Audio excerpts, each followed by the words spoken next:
Hello, friends. This is Dave Hurwitz, executive editor at ClassicsToday.com. You know, one of the most fascinating things in musical history is encountering someone who actually invented something, because most of the time we really don't know who invented anything. And, as far as we're concerned, from the classical music perspective, what matters is not who did something first, rather who did it best. And the person who did it best is often as not credited with the invention. For example, Bach is credited with the invention of the keyboard concerto. And he probably was the inventor of the keyboard concerto. Sure, there was probably someone else around there who wrote a concerto for something with a keyboard, but we don't care. We care about who really did it best, and God knows Bach was one of those guys. So in this case, we are talking about the piano nocturne, and the inventor was John Field. And here he is. He lived from 1782 to 1837. He was an Irish composer who was a pupil of Muzio Clementi in London, who traveled all over the place with Clementi and sort of inherited his mantle as a music composer and slash publisher, performer, salesperson. He spent a good part of his life in Moscow, actually, in Russia, in the hinterlands, which didn't help in terms of disseminating his work. But he wrote a whole bunch, I think there are 18 of them here, of piano nocturnes. And he called them nocturnes.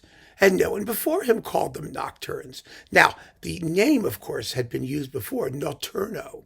And in those cases, that was a serenade-like chamber work. For example, Haydn wrote a bunch of nocturnes, notturni, for the King of Naples, for his weird instrument, the lira organizzata, whatever it was called, and small ensemble. And Mozart wrote a bunch, the Serenata Notturna. It was the idea of serenade music that was played in the evening under the balcony of one's beloved to, attract them to their, balcony, and the music would waft. The music wafted up, along with the odors of the sewer and everything else, the disgusting horse crap, and, they were the days of strong odors and nocturnes. So anyway, the piano nocturne was a completely new thing. It was a single movement, slow, reflective, poetic, lyrical effusion. It wasn't really like a night piece in the tradition of sounding dark and creepy. That was Bartók. He was the guy who did that kind of nocturne for piano and lots of other things. But Field invented the nocturne, and the rest, as they say, is history, because Chopin did some, and Liszt and everybody else after that. They all started writing nocturnes. And, we valued Chopin's most of all, of course, and so we ignored Field's. But Field was a very good composer in that wonderful lyrical way. He also wrote a bunch of piano concertos, 7 of them. And the form of his piano concertos and piano sonatas and other things is quite unusual, because as a traveling virtuoso, he wrote most of this music for his own use. Other people didn't play them. And most of them have 2 movements. The concerti may have a third little short movement and slow movement in the middle, but most of them have 2 quickish movements, a rondo and a something and some embryonic kind of sonata formish type thing at the beginning. And what Field would do would be use a nocturne. He would take a nocturne and stuff it in as a slow movement, or he would improvise something on the spot as a link between the 2 big movements. And it wasn't a form that lasted very long, but it was effective as far as it went. And you could either play the 2 big movements as they stood, or you could throw a slow movement in the middle, or for some of them, you could throw away the orchestral part entirely and play it as a piano solo. It was not an era, that is the first decades of the 19th century, which was known for its, let's always say, outstanding formal innovations, unless, of course, you were Beethoven, who was still around then, and even Haydn. So it's really a fascinating guy. And this particular box on Naxos is wonderful to get to know him. It features Benjamin Frith, who's a super pianist, and the Northern Sinfonia under David Haslam, doing all 7 piano concertos.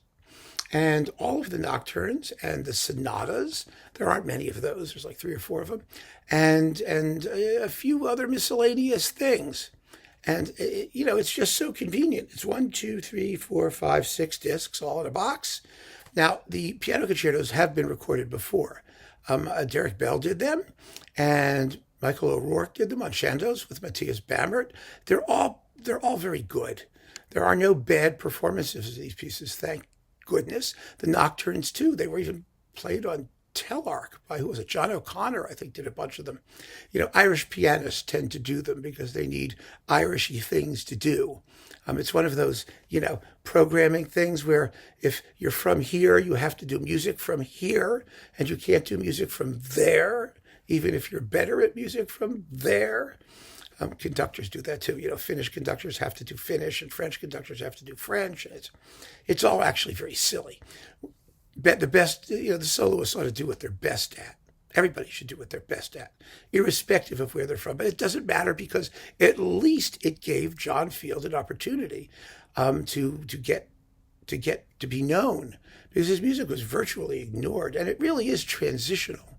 It's from that period between Mozart and Beethoven and Clementi, who was admired by Beethoven, and the later Chopin, Liszt, and those people.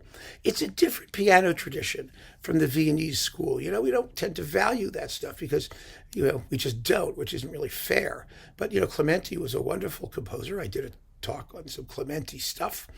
And that virtuoso tradition, which was entirely separate and apart from what was happening in the classical school, was parallel to it, no less valid, not, let's face it, as formally interesting, but it was more important in terms of developing technique, virtuosity, and the romantic aesthetic, which eventually supplanted the classical aesthetic. And Field was a major figure in that school. And it's wonderful to have all of his stuff in this really fine box, excellently performed by Benjamin Frith. I mean, it's that simple. It's that simple. This is one of those plug a gap in music history releases that's also extremely enjoyable. Now, if you don't want 6 discs of this stuff, which I really could understand, you can simply get them individually. The Nocturnes fit on 2 discs. I think there are 18 of them or so. Let me see. What does it say here? Let me see if they're numbered. Yeah, there are 18 of them. I got it right the first time. Who knew? Sometimes I amaze even myself. And there are 7 piano concertos. The most fun is number 5, which is subtitled L'incendie pour l'orage, which is, the fire started by a storm, which has a first movement where the piano, the central development section is a storm, and the piano works up to a great paroxysm, and zap! The fire starts with a bolt of lightning, and the fire alarm bell goes off in the back. You hear bell, bell, bell, bell, which could be louder in this performance, of course. Sometimes people just aren't too, picturesque in performance, but otherwise, it's nothing to complain about. The piano playing is marvelous, and it's just tons and tons of fun. So there you go. That's John Field. I mean, we could talk about individual discs at a future time, but it's worth just getting to know who he is and what he did so that you can listen to whatever you want to listen to. And believe me, there's no bad choices here. It's not a lot of music, but at least get a disc of the Nocturnes, get the disc of the Concertos, 1 disc of the Concertos, take your pick, and you're really going to enjoy it, because these are very consistent performances from Benjamin Frith, the Northern Sinfonia, David Haslam on Naxos. Go for it. Keep on listening, friends. Thank you so much for joining me. Take care.